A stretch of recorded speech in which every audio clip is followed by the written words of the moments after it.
হয় 70 সংখ্যক শ্ৰী শ্ৰীকৃষ্ণৰ ৰাস মহোৎসৱ এইবেলি সুধাকণ্ঠ ডক্টৰ ভূপেন হাজৰিকা সংগীত বিদ্যালয়ৰ দ্বাৰা আমি জীৱন্ত ৰাস প্ৰদৰ্শন কৰিছোঁ আৰু আমাক ৰাস মহোৎসৱ উদযাপন সমিতিও এই জীৱন্ত ৰাস প্ৰদৰ্শন কৰাৰ বাবে যিকণ আমাক সুবিধা দিলে সেইসকল আমাৰ সমিতিৰ সদস্য বিষয়ববীয়া সভাপতি সম্পাদক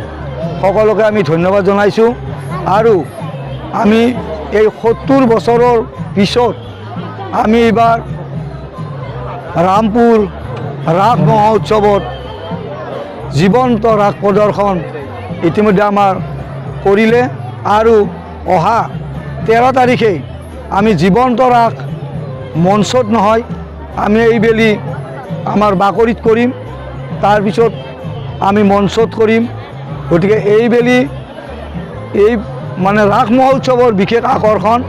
জীৱন্ত ৰাস ধৰ্মপ্ৰাণ ৰাইজক আমি এই 9 দিনীয়া কাৰ্যসূচীত উপস্থিত থাকিবলৈ আহ্বান জনাইছোঁ গ্ৰীষ্মকালীন যি কৰ্মশালা কৰিছিলোঁ ৰাসলীলাৰ ওপৰত আমি মাজুলীৰ পৰা আমি ইয়াত প্ৰশিক্ষণ দিয়াৰ কাৰণে প্ৰশিক্ষক আমি আনিছিলোঁ আৰু আজি এই মাজুলীৰ সদৃশ ৰামপুৰ গোপালথান